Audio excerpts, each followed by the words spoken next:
You need to get out your 2.6 notes for today. And this is an expansion of what we did yesterday.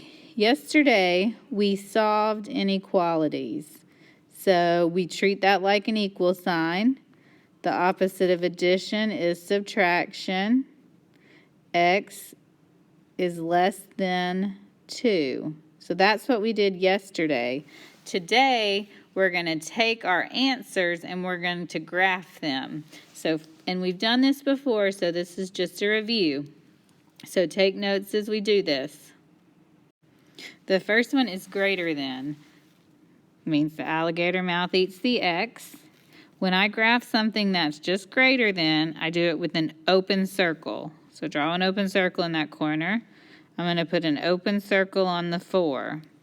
Now, the alligator mouth actually looks like an arrow, and it looks like this arrow right here. So that means I'm going to draw my line that way.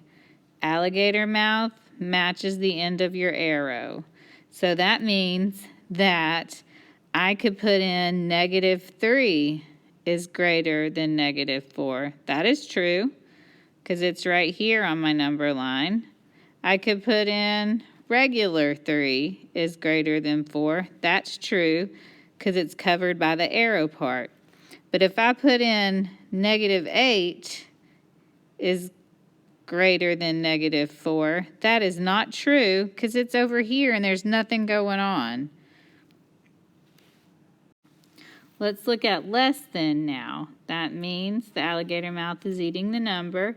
This is going to be another open circle. All right, open circle on the 2. This looks like an arrow, the alligator mouth, the less than sign. It also looks like that arrow, which means it's going to go that way. So let's talk about this for a minute. I could say that instead of X, I could say -6. -6 is less than 2. That's true because that arrow covers everything for infinity. I could say -1 is less than 2. That is true. What if I said 2 is less than 2? Well, I have an open circle on the 2. That's not true. 2 is equal to 2. So that open circle tells me that 2 will not work, but 1, 0, -1, 2, on. That'll work, but the 2 won't. Now we're going to look at greater than or equal to. Greater than or equal to. When it has that line under there, I fill it in with a solid circle. So I'm going to put a solid circle on the 1. I'm going to match up my alligator mouth with an arrow. Now, if I said, instead of X, I said 5. 5 is greater than 1. That is true. Or, sorry, greater than or equal to. My bad.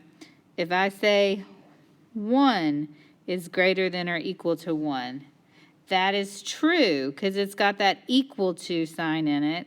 So that's why we do a solid circle. So I know it could be the 1 or it could be any number bigger than 1.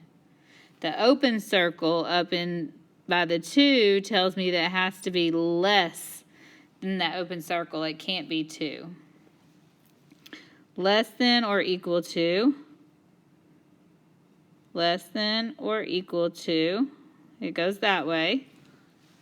It's going to be another solid circle. So on the -3, I'm going to put a solid circle, and it's going to look like my alligator mouth looks like the end of the arrow. So I can put -4, -5, -3, any of those in, and that would keep that being true. So now we're going to look at some that aren't set up that we have to fix. If you move a negative, just remember this. Remember from yesterday. just a reminder, if you move a negative, when you multiply or divide, you must flip the sign, okay?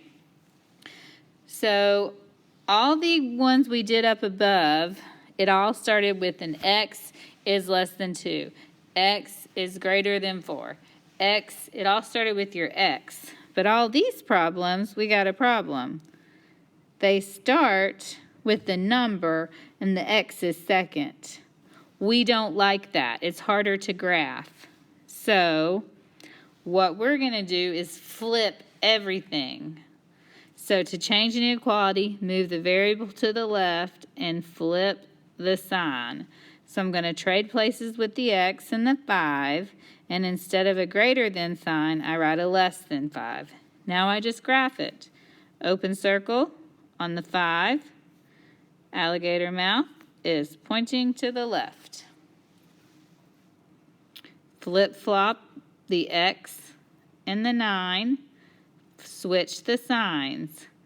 That's greater than or equal to, so I put a solid circle, and I'm going to go to the right. This one, I switch places. X on this side, -4, which means I then flip the sign. Solid circle on -4, and the alligator mouth and the arrow go that way. Flip this guy, x and 0, flip places. That is greater than, so open circle on the 0, arrow goes that way. All right, what I need you to do is you have, I'm trying to see how many problems, sorry. You have 2 pages next. There's 1 through 6. All you do is graph 1 through 6 like we just did. 7 through 14, you have to solve the problem and then graph it. But we solved the problem the day before, so you should know how to do that. When you're done, picture your notes, picture the problems you did, and we'll go from there. Bye.